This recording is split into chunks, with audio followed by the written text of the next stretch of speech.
Adama, la vie animale.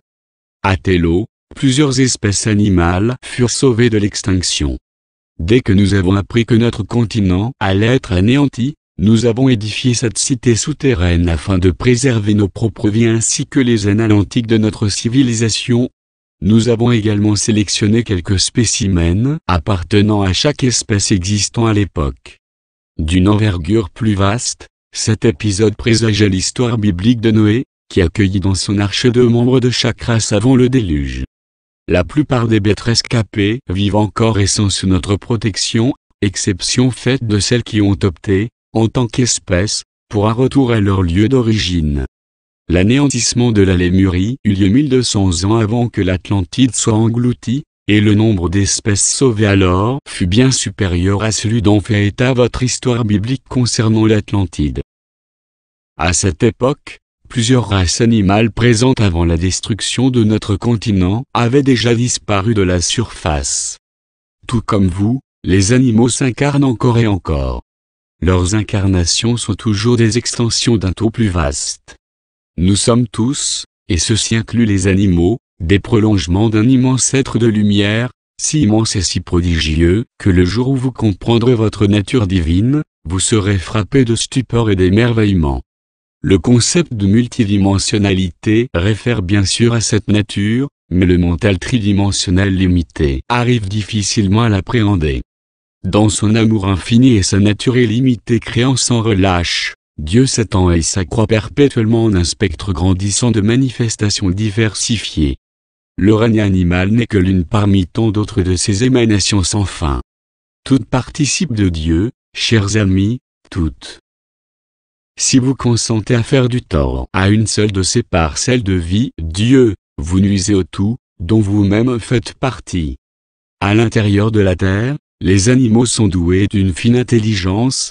Ils ne correspondent pas du tout à la conception née de votre perception ordinaire. Certains gouvernent des mondes et des planètes. Les bêtes vivent dans plusieurs dimensions. Elles possèdent une âme glorieuse ou soit supérieure, tout comme les humains, mais d'une nature légèrement différente, car elles sont en vérité créées pour appartenir à une dimension autre que la vôtre.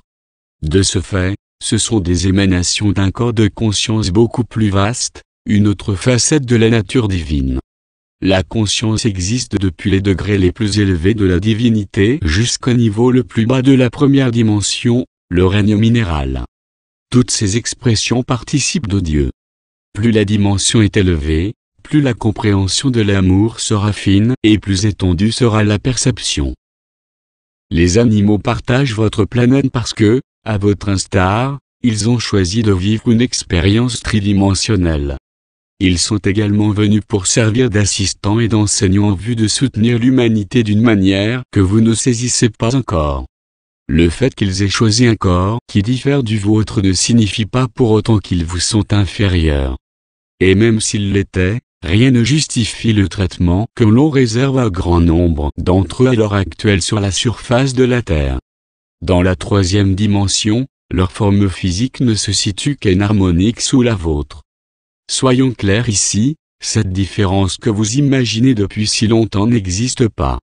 Et pourtant, nombre d'humains à la surface l'ont invoqué pour justifier leur exploitation des animaux.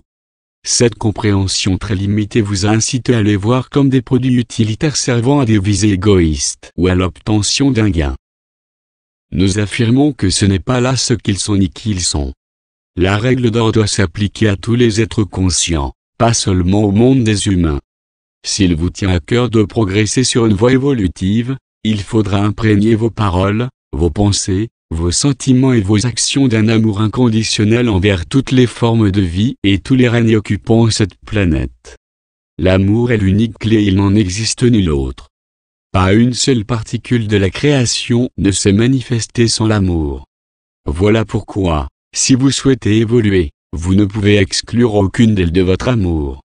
Dans le monde des esprits, les animaux opèrent depuis les plans à 4 et 5 dimensions. Tous sont reliés à un corps de lumière supérieur.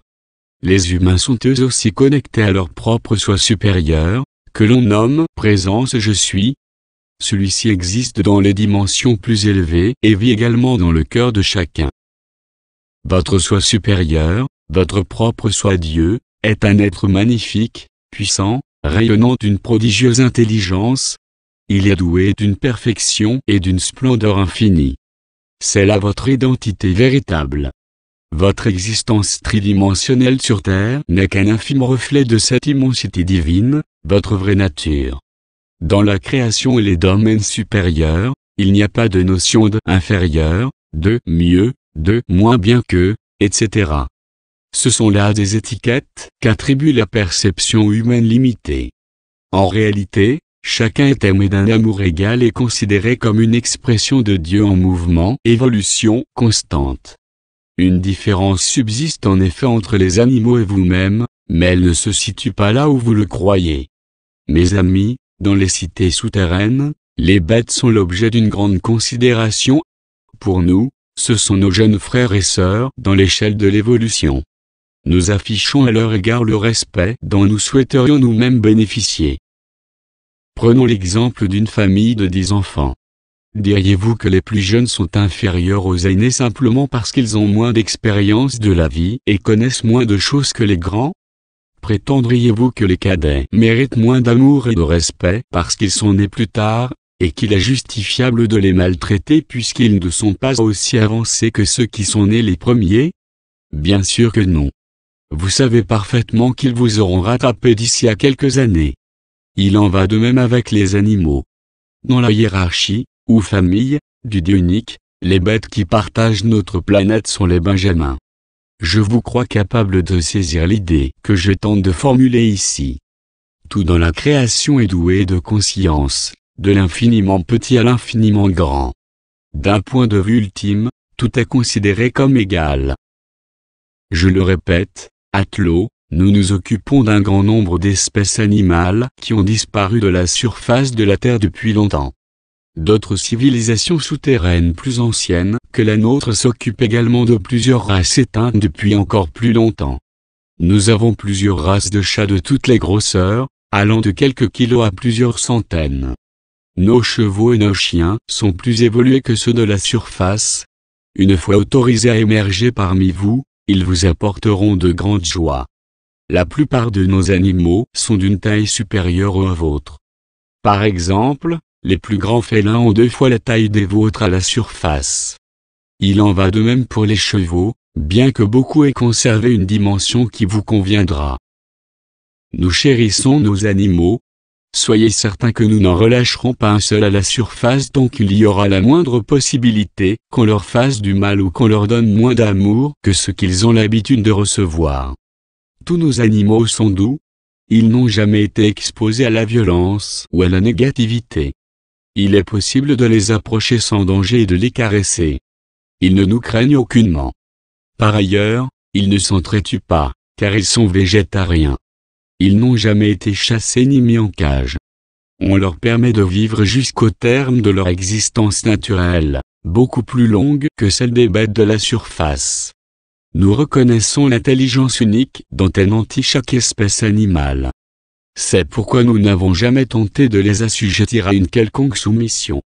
Ces animaux dociles ne cherchent qu'à plaire.